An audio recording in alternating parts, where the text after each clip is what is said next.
Right about now, I would like to bring on somebody for you. Want to tell you that, ask you to help me make this introduction. I'd like to say a name, and I'd like you to repeat the name. And then when we get through, we'll all add it up, and it ought to have some fun for you. Are you ready? Let me say it first. You repeat it after me. John. Paul. Ringo. George. I give you the one and only fabulous Beatles!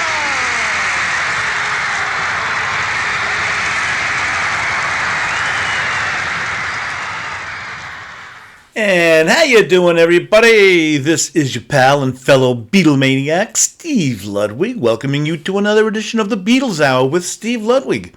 Here we are, Beatles Hour number 67, and this time it's more like the Beatles half hour. It's 30 minutes of us looking at some scary, intrusive FBI documents concerning the government's surveillance on John and Yoko's whereabouts and goings-on in the 70s, and some of the extortion letters sent to John and Yoko in the late 70s. We'll see the actual letters and memos, or at least copies of the actual letters and memos that the FBI kept on John and Yoko. Through the Freedom of Information Act, these were made available in the 80s for the public to view. Now, I'm not going to give a history lesson or anything like that. Together, we're just going to maybe give a collective shaking of our heads at some of the measures that John and Yoko were put through. Hell. Just to see these documents is amazing. So, we're just about all set. I'll give a very brief background, okay? In the early 70s, John had planned on giving a bunch of concerts to help raise money to topple Richard Nixon and the Republicans because of Nixon's pro-Vietnam War stance. And being the peaceniks that they were, John and Yoko posed a threat to the Republican National Convention in 72. So the Republicans had to get John away from the situation. Their plan was to deport John on prior cannabis possession charges in England and really push that John was a heavy narcotics user of cannabis. Then, in the late 70s, John received extortion letters from a group demanding money. So in an ironic twist, John now had to rely on the very agency that was trying to help deport him a few years earlier, the FBI, to help him get to the bottom of the extortion attempts. Could John trust the FBI now? Well, all indications were yes. They were full in with helping John with the extortionists. So let's start with a little unrelated bit to show John was being watched, just in general, after he and Yoko released their controversial Two Virgins full frontal nude album cover. John and Yoko's Two Virgins Unfinished Music #1 album, especially the album cover back in November of '68, their full frontal nudity album cover, which was sold in stores in this brown paper bag covering. So this letter was sent to Congressman Answer Nelson back in January 31st, 1969. Now, the album was released a couple months earlier. Dear Answer, yesterday, from Clear Channel Radio. Yesterday, I received an album at our KLOH studios, which came to me because I am in charge of whatever. It is the latest album of John Lennon of the Beatles, and his latest flame, Yoko Ono. The cover of the album was a photograph of Lennon and Ono completely nude, and believe me, they didn't hide a thing. It is now being sold to our young people on the record stands. Mr. Nelson, it is the most discolored and vulgar display of garbage I have ever seen in my life. Isn't there some way we can get this album off the market? It has to be sent in the mail to the stores, which in turn sell it to the kids. It does have an envelope cover over the picture when bought in the stores, so it is also fraudulent, but fraudulent is what it says here, advertising. Most of the store managers do not know this picture is on the cover because of the envelope. I am at this time trying to get a hold of all the local merchants carrying this album and filling them in on what is really on this album. You ask why the youth of today are like they are? This is one of the prime reasons. Yeah, John Lennon. Answer. I say to you, this has to stop, and I mean now. Please write me as soon as you receive this letter and tell me what we can do to get this trash off our youth market. And the dear congressman did receive a reply from none other than J. Edgar Hoover of the FBI. A representative of the Department of Justice has advised that he is familiar with the photograph contained on the cover of an album by John Lennon. He stated that no violation with regard to obscenity exists concerning this photograph, as it does not meet the criteria of obscenity from a legal standpoint. Okay, so FBI is involved. So we're going to have to keep this John Lennon guy in our crosshairs.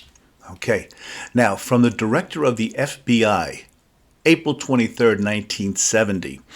On 4/22/70, a representative of the Department of State advised that the American Embassy in London had submitted information showing the captioned individual planned to depart from London, England, on 4/23/70 via TWA blah blah blah, which will arrive in Los Angeles. These individuals are affiliated with the Beatles musical group, and Lennon will be traveling under the name Chambers, while the Harrisons are using the name Masters. Now you see up top, John Lennon, George Harrison, and Patricia Harrison, right? George's wife at the time. Lennon and the Harrisons will remain in Los Angeles until 5/6/70 for business discussions with Capitol Records and other enterprises. They will travel to New York City on 5/7/70 for further business discussions and will return to London on or about 5/16/70. Okay? Now, waivers were granted by the Immigration and Naturalization Service, and the embassy was to issue visas on 4/22/70. In this case, waivers were necessary in view of the ineligibility of these three individuals to enter the U.S. due to their reputations in England as narcotic users. So, because of a prior drug charge, John, Yoko, and George were in the crosshairs. And just a little aside here, here's a picture of me with Patty Harrison. Patty Boyd at the time, afterwards at a Beatles convention, but being we mentioned Patty's name, I thought it might be nice to share that picture with you. Anyway, and now here's where it starts to get scary. November 29th, 1977. I'm going back and forth, as you can see. Mr. and Mrs. John Lennon, this letter is not a joking. It may be one of the most important and ungrateful letter that perhaps you never received before. I'm reading it, obviously, as it was typed. But everything can be happily and normal if you follow us very careful without wrong move. This letter is a positive threat to your life. Blah, blah, blah. We are the terrorists. The FALN Puerto Rican Independence Movement. We are responsible for the bomb explosions in several cities of USA. We're strong on weapons, dynamite, and munition, but we are weak on money problems, and we most need $5 million to keep our operation going on for the next 3 years. They're trying to extort John Lennon, John and Yoko. Now, how to obtain $5 million? Perhaps we most start from kidnap, and maybe we can reach this amount in just 2 or 3 shoots. But the head of our organization said, no, I'm skipping around here. Go down here a little bit past halfway. Our demand from you is $100,000. This is the same amount that we collect from the others. We want the money in follow way. 50,000 in bills of 100, 25,000 in fives, and 25,000 in 20s. Oh, 50s, I'm sorry, and 25,000 in 20s. We don't accept the money series numbers all in order. Okay. You have exact 9 days from the date of this letter to decide and get the money. It must be put in a strong package and brought down to the clerk by the front entrance of the Dakota house. Scary, scary stuff. Continuing, another letter. We know that you live in one of the most security house in New York City. We know that your apartment number is 72 7th floor with front and back door. Woo!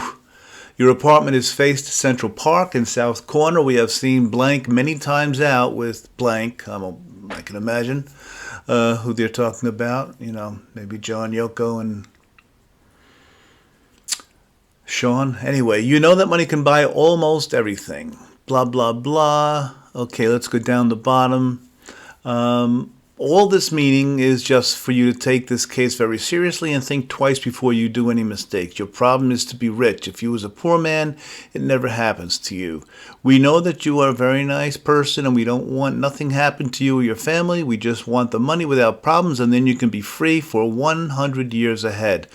We will not disturb you again.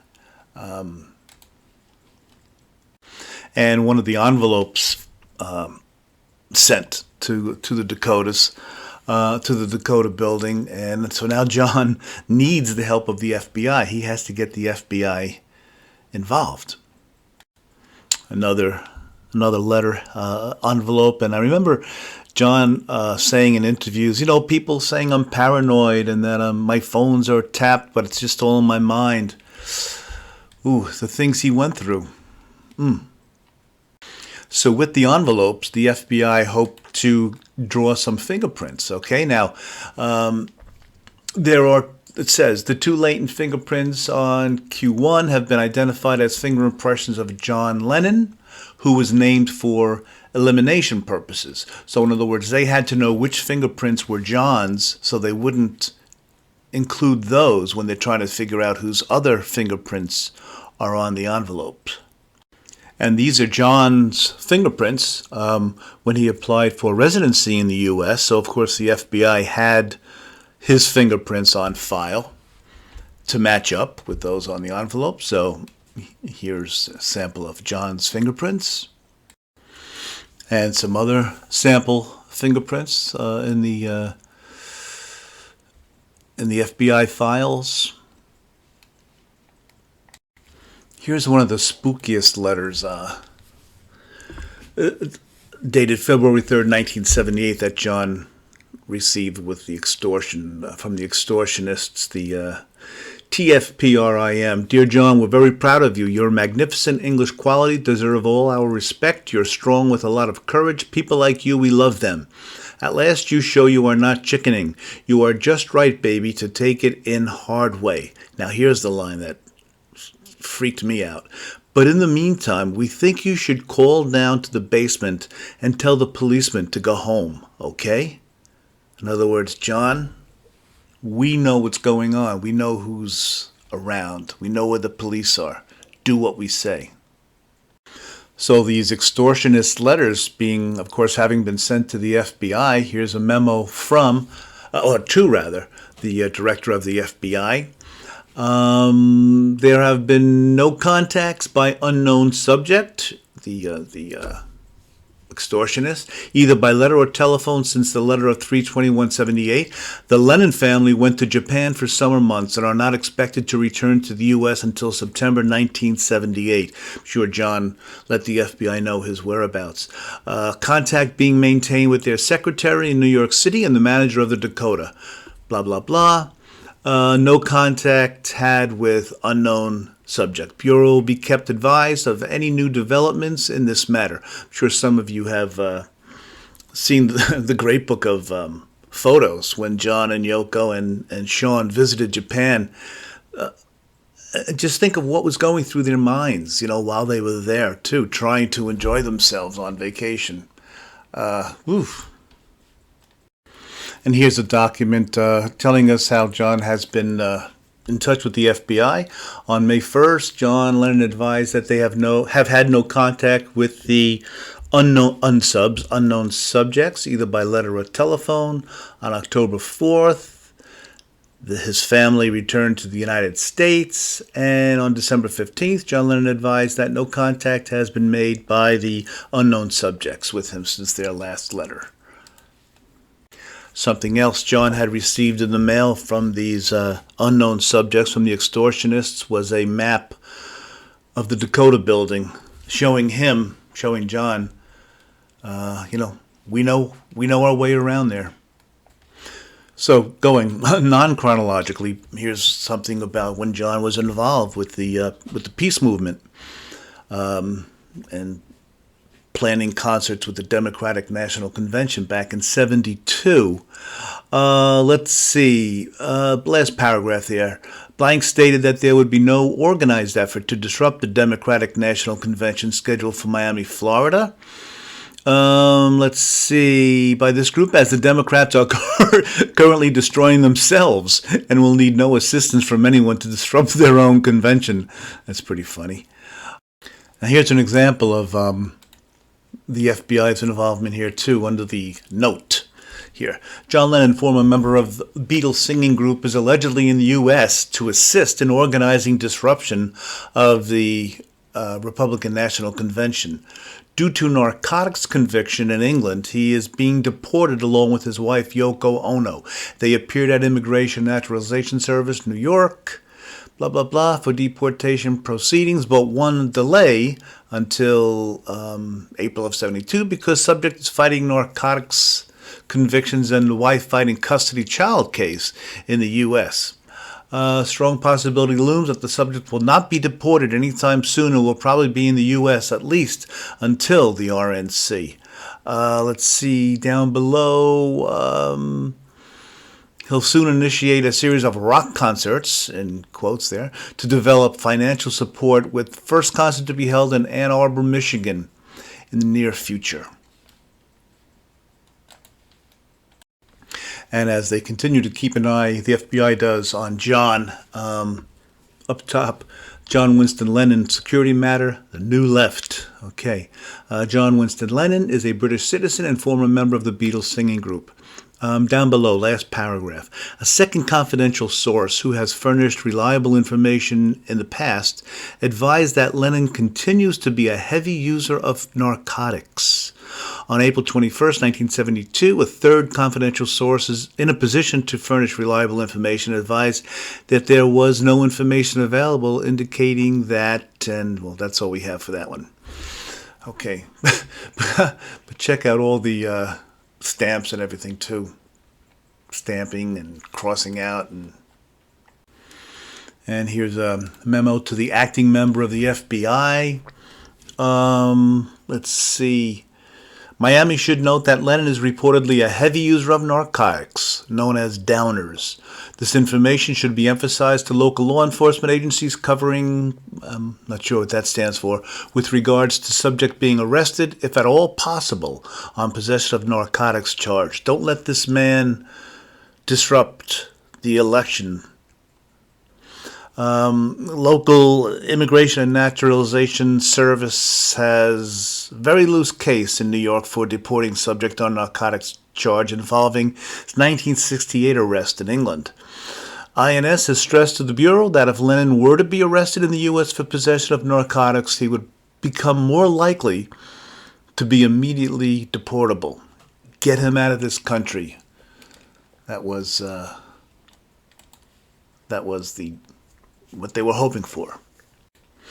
Okay, and first of all, the picture there down at the bottom is David Peel, not John Lennon. As a matter of fact, I had contacted David Peel to be a guest on my show. He emailed me back. We made a couple emails back and forth. He was going to be on my show. He had a new album out. One thing, he said, let's just wait till the album comes out. A few months later, he had passed away, so I never got a chance for David Peel to be on the show. But anyway, John Winston Lemon, a twist of lemon. No, John Winston Lennon, a former member of the Beatles rock music group, is presently the subject of deportation hearing by the Immigration Naturalization Service. Lennon is described as follows: John Winston Lennon, white, birth October 9, 1940, Liverpool, England, hair brown to blonde, weight 160 pounds. Okay, at the time he lived in the Village at 105 Bank Street. His arrest record: 1968 narcotics arrest in England for possession of dangerous drugs, cannabis, dangerous drugs, and he pled guilty. Okay, and there's a fake picture of John Lennon. It's David Peel. Now, of course, if the FBI wanted to be completely correct in describing John Lennon, all they had to do was look on the back of his Beatles bubblegum card, and they can see that they said that John weighed 160 pounds, but au contraire, look at the back of his Beatles bubblegum card, and they would have gotten the truth. And they were concerned that John was a member of the PLP, the Progressive Labor Party. Let's see, let's go down a bit. During February 72, whomever advised that Renard Davis, Stuart Albert, and John Lennon are heavy users of narcotics. Source advised that Davis is apparently at odds with Lennon due to Lennon's excessive use of drugs. Then way down below, on July 27th, blah, blah, blah, no definite decision has been reached as to when Lennon will be deported. Attached is a memorandum, including descriptive data with the wrong weight and photograph of Lennon with the wrong photograph, David Peel, the one we just saw. And the election year strategy information center consisted of seasoned veterans, bottom of the first paragraph, of protest. Rennie Davis, Jerry Rubin, Stuart Albert, and Jay Craven. Jerry Rubin, those of you familiar with the Chicago 7 and that movie, you know the name Jerry Rubin. However, look at the second paragraph. Finances do not seem to be an immediate problem for the EYSIC, since John Lennon, formerly with the Beatles musical group, has reportedly contributed $75,000 to this embryonic organization. Lennon's money and name have placed him in a position of considerable influence. With his picture at the left, John Lennon. At least it's John. But I love a little levity here. John Lennon, formerly with the Beatles musical group. Like by this time, 1972, you have to define the Beatles that they were a musical group. Well, anyway. Now, this one here, to me, really is a kind of cool file that was in the FBI's biographic information. Nationality, British, John Winston Ono Lennon, his father, Alfred Lennon, Julia Stanley, his mother, his former wife, Cynthia Powell. They were born in 1962.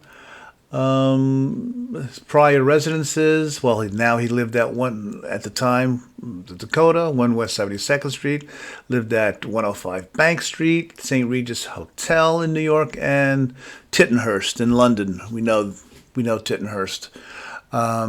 He's a self-employed artist for the past 5 years. There's John's great autograph. Just an interesting thing, though. He's a self-employed artist. Cool. From the Domestic Intelligence Division. You were previously advised that both John Lennon and his wife Yoko Ono are in the U.S. and that Lennon is the major financial contributor to the Election Year Strategy Information Center, which was organized to conduct disruptive demonstrations during the RNC. Let's see. Lennon and his wife have been fighting deportation in New York City. Let's skip down to the bottom. INS plans to request mental examination of both Lennons. Now this is interesting. Talking about, again, hearing for the deportation proceedings about with John and Yoko, getting rid of them out of the U.S., now, look, let's skip down to the bottom here. One, about the 3 key points. 1, concerning child custody case of Kyoko Cox, son of Anthony David Cox and Yoko Ono by previous marriage. The Lennons, John and Yoko, claim the natural father abducted the son. It's not the son, it's the daughter, Kyoko is a girl, abducted the son shortly after court in Houston, Texas, awarded Lennon's custody with the requirements child be raised in the U.S. INS believes the Lennons and Cox may be, let me just click to the next page here, may be party to keeping the child hidden as a tool of delaying deportation hearings. Now, for those of you who are familiar with it, you know, John and Yoko said that Yoko's first husband, Tony Cox, kidnapped Kyoko and kept her away from Yoko, John and Yoko. But the FBI or whomever is saying that, that might just be, the three of them might be, Anthony Cox, John and Yoko might just be saying that so that they can stay in the country searching for Kyoko. Blah, blah, blah. And if the fact is established, then Immigration and Naturalization Service will go on perjury charges against the Lennons. And the third point, INS will request, again, mental examination of Lennons at a later date. And here's a memo making note of John's and Yoko's appearances on TV in the early 70s. Down the bottom, during Lennon's stay, the following W1 petitions were approved on his behalf for the purpose indicated. Okay, so he had to get approval to appear on Dick Cavett Show on September 8th, to appear on the David Frost Show during the period December, and of course that week on the Mike Douglas Show during the period January 14th through the 31st. And here's a nice, very neat document. Let's just forget it. Some more pretty interesting stuff here. Let me just, let's see, March 1st or 4th action date was proposed. The SWP, I believe that's the Social Workers Party, called for a mass demonstration. It was announced that John Lennon had offered entertainment. One route proposed was a march from Columbus Circle to Bryant Park or Central Park. Someone suggested that all British people and all British organizations be harassed, as the Jewish Defense League does with the Soviets. A boycott of British goods was proposed. It was suggested that the Irish ask the Chinese in the Hotel Roosevelt, Red Chinese, to talk to Nixon when he is in Peking. This idea was strongly put down. 3 members of the SWP, if not more, were named to the steering committee. Ray Markey, blah, blah, blah. Let's see. The Irish Republican clubs are aware of the presence of SWP people, and they are watching them. Mary Cotter was a spokesman for the Irish group, and she's an SWP person, and as such served the interests of the Irish group rather than the SWP. Okay, well, here's more info about upcoming activities that John would be involved in. Let's see.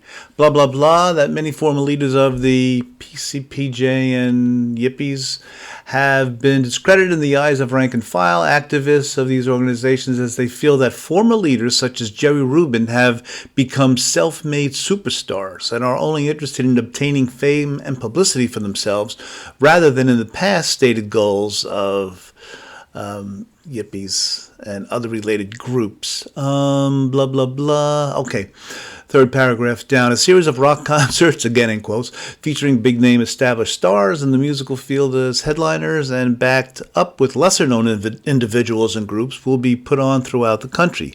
Lennon is said to have the know-how and the connections to achieve the above. These performances will provide the main source of funds needed by Lennon and blank to carry out the disruptive tactics in San Diego. Still keeping an eye on Jerry Rubin here, a handwritten memo. The subject, Jerry Clyde Rubin, also known as an extremist and a key activist. The subject, Jerry Rubin, appeared with John Lennon and Yoko Ono at a press conference taped and shown on WABC TV, Eyewitness News at 6 p.m. on sometime in 72, 111. Press conference was held in New York City, and only Lennon was interviewed. Rubin appeared to have his hair cut much shorter than previously shown in other photographs. Underlined, all extremists should be considered dangerous. And here's a picture of Jerry Rubin with John and Yoko. Another memo making note of John's supposedly heavy narcotic drug use. Let's see, boom, let's go all the way down to the bottom here. During February 72, blank advised that Renner Davis, Stuart Albert, again, Rubin and Lennon are heavy users of narcotics. Source advised that Rubin and Davis are apparently at odds with Lennon. We read a memo like this before, too. Due to his excessive use of drugs, which are referred to in the vernacular as downers. So they're really, trying anything they can or any reason to deport John. Here's just another example of let's get Lennon. Let's get him. Down the bottom, all subsequent information developed regarding the subject's violations of federal and local laws, including narcotics or perjury, should likewise be disseminated without delay to pertinent agencies. Let's get him out of this country. He's a threat. And we'll make this our last document, but just bringing home the fact that, oh my goodness, John and Yoko were just pretty harassed, right? Let's see, on 3/7/72, INS investigators telephonically advised that captioned, John and his wife, Yoko, were served on 72 with an order to show cause as to why they should not be deported from the U.S. as overstayed visitors. I don't know, maybe because they have so much to offer the art and music of the world, and they choose the U.S. in which to make that music. And that's where we'll leave it. I'll tell you, cats and kittens, if you want to check out the over 1,000 pages of documents on John Lennon and the FBI, go to where I found them at archive.org, archive.org, and do a search. You'll find it. John Lennon FBI documents. I forget exactly what I searched for, but you'll find it. It's amazing. We just looked at the tip of the iceberg here, but that'll do it. If you'd like to email us about anything, any shows, any Steve Ludwig's Classic Pop Culture shows, Beatles Hour shows, we're at planetludwig25@gmail.com. That's planetludwig25@gmail.com. And you can follow us on Facebook with Steve Ludwig's Classic Pop Culture. The Beatles Hour is under that as well. Okay, guys, that's it. We love you. We will catch you next time. And until then, may all your days be fab. And we all hope that you've enjoyed the show. Have you enjoyed the show? Good.